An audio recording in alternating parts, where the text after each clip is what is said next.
માત્ર 27 બોલમાં 58 રનનો ભારતે ચેઝ કર્યો ટાર્ગેટ। ટી20 ઇન્ટરનેશનલમાં સૌથી ઝડપી રન ચેઝ।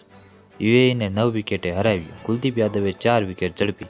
ભારતે એશિયા કપ 2025માં શાનદાર શરૂઆત કરી છે। ટીમે યુએઈ સામે 58 રનના ટાર્ગેટને ચેઝ માત્ર 27 બોલમાં કર્યો। આ ભારતનો સૌથી ઝડપી રન ચેઝ છે। અભિષેક શર્મા 30 રન બનાવીને આઉટ થયો, જ્યારે શુભમન ગિલ 20 રન બનાવ્યા મુજબ નોટ આઉટ। ભારત તરફથી કુલદીપ યાદવે 4 વિકેટ લીધી, શિવમ દુબેએ 3 વિકેટ લીધી।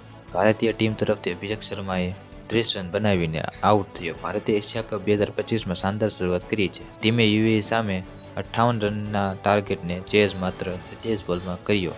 નેપાળમાં ફાટી નીકળેલા હિંસક દેખાવા બાદ 9 સપ્ટેમ્બરે બંધ કરાયેલું કાઠમંડુનું ત્રિભુવન ઇન્ટરનેશનલ એરપોર્ટ આજે 10 સપ્ટેમ્બર 6 વાગ્યે ફરી કાર્યરત થયું છે, જે બાદ એર ઇન્ડિયા અને ઇન્ડિગો એરલાઇન્સ તેમની ફ્લાઇટ નેપાળ મોકલવાની તૈયારી કરી રહી છે, જેથી નેપાળમાં રહેતા ભારતીયોને સુરક્ષિત રીતે પાછા લાવી શકાય। એર ઇન્ડિયા ઇન્ડિગો નેપાળ મોકલશે ફ્લાઇટ। સમગ્ર નેપાળમાં અચાનક ફાટી નીકળેલા હિંસક દેખાવોના પગલે 9 સપ્ટેમ્બરે કાઠમંડુ એરપોર્ટ અચાનક બંધ કરાતા હજારો ભારતીય પ્રવાસીઓ નેપાળમાં ફસાઈ ગયા હતા। સોશિયલ મીડિયા પર વાયરલ કેટલાક વિડીયોમાં ભારતીયો નેપાળથી નીકળીને ફરી ભારત આવવા માટે અપીલ કરી રહ્યા હતા। હવે કાઠમંડુ એરપોર્ટ ફરી કાર્યરત થવા નેપાળમાં અટવાયેલા ભારતીયોને વહેલી તકે ભારત લાવવામાં આવશે। મેઘરાજાએ રાજ્યમાં જોરદાર બેટિંગ કર્યા બાદ હાલ મોટાભાગના વિસ્તારમાં વરસાદે લગભગ વિરામ લીધો છે। કચ્છના કેટલાક વિસ્તારમાં ગઈકાલે વરસાદ વરસ્યો હતો। આગામી 24 કલાકમાં ગુજરાતમાં છૂટાછવાયો હળવો વરસાદ વરસી શકે છે। ભારતીય સાર્વત્રિક વરસાદની શક્યતા। સાયબર ક્રાઇમના દિવસે ને દિવસે વધી રહ્યા છે કેસ। હવે આવી જ એક ઘટના કર્ણાટકમાંથી બહાર આવી છે।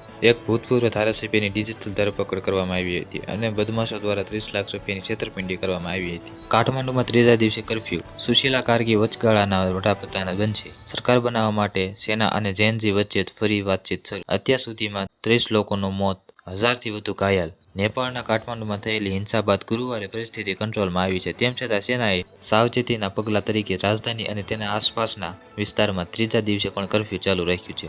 આ દરમિયાન દેશમાં વચગાળાની સરકાર બનાવવા પ્રયાસો તેજ બન્યા છે। આ અંગે જેનજી અને અધિકારીઓ વચ્ચે બીજા તબક્કાની વાતચીત સવારે 10:30 વાગ્યે આર્મી હેડક્વાર્ટર ખાતે શરૂ થઈ। આજ માટે આટલું। જો તમને વિડીયો ગમ્યો હોય તો વિડીયોને લાઇક કરી દેજો, ચેનલને સબસ્ક્રાઇબ કરી બેલ આઇકન ઓન કરી દેજો। મળીએ નવા સમાચારની અપડેટ સાથે। ધન્યવાદ।